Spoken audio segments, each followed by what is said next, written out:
Supreme কোর্টের high court ডিভিশনে একটি রিট, দুইটা রিট মূলত খুব সাম্প্রতিককালে খুব আলোচনা এসছে। তার মধ্যে একটা হচ্ছে জুলাই জাতীয় সনদ উইদিন ব্র্যাকেট সংবিধান সংস্কার আদেশ, সেটাকে চ্যালেঞ্জ করা হয়েছে এবং গণভোট অধ্যাদেশের সেকশন 3 এবং আরেকটা তফসিল চ্যালেঞ্জ করা হয়েছে। একই রিট আর একটা রিটে যে সংবিধান সংস্কার পরিষদের সদস্য হিসেবে শপথ গ্রহণের যে ফর্ম সংসদ সচিবালয় থেকে বিতরণ করা হয়েছিল সংসদ সদস্যদেরকে, সেটার এখতিয়ার এবং শপথ পড়ানো, এটা কেন সংবিধান বহির্ভূত হবে না সেটাকে আলাদা রিটে চ্যালেঞ্জ করা হয়েছে। দুইটাতেই রুল জারি করা হয়েছে। বিচারাধীন বিষয়, কিন্তু আমি সমালোচনা না করে আলোচনা তো করতে পারি, মানে আইনের দায়রার মধ্যে থেকে কথা বলতে চাচ্ছি। আলোচনা হয়েছে বিভিন্ন সমাবেশে, একটি রাজনৈতিক দলের পক্ষ থেকে একরকম আলোচনা, তাদের বন্ধু রাজনৈতিক দলের পক্ষ থেকে আরো একটি আলোচনা। বলা হয়েছে যারা জুলাই জাতীয় সনদ স্বীকার করে না, গণরায় মানে না, তারা প্রত্যাখ্যাত হবে ইত্যাদি ইত্যাদি, আবার রাজপথে যাবে। জুলাই জাতীয় সনদের প্রতি আমরা শতভাগ অঙ্গীকার আবদ্ধ, এটা রাজনৈতিক সমঝোতার দলিল, আমরা স্বাক্ষর করেছি।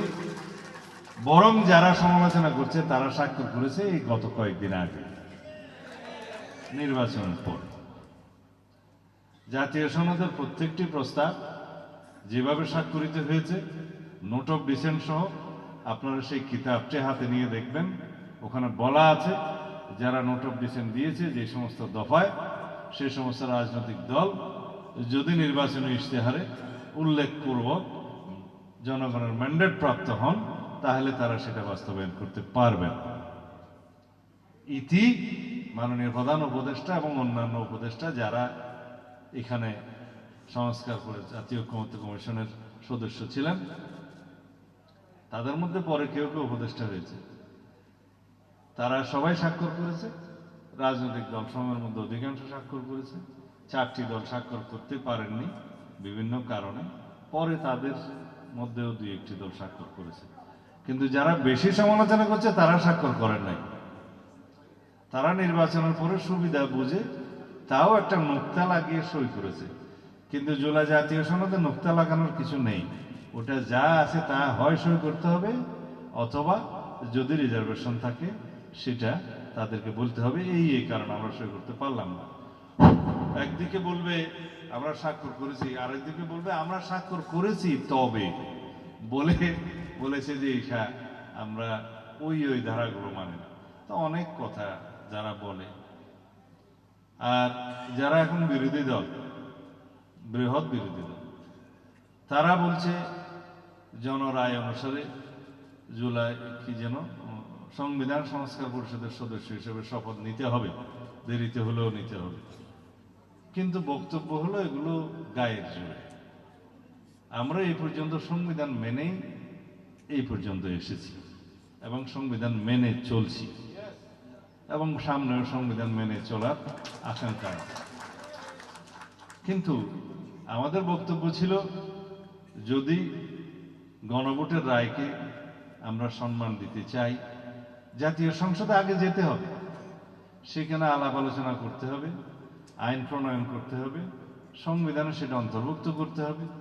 তারপরে যদি সংবিধান সংস্কার পরিষদের সদস্য হিসেবে শপথ নিতে হয় সেটা সেখানে নির্ধারণ করা হবে, সিদ্ধান্ত হবে, এবং কোন ফর্মে শপথ হবে সেটা 3য় তফসিলে আনতে হবে, কে শপথ বাক্য পাঠ করাবেন সেটা নির্ধারিত হবে, তারপরে এটা বিধিসম্মত হবে।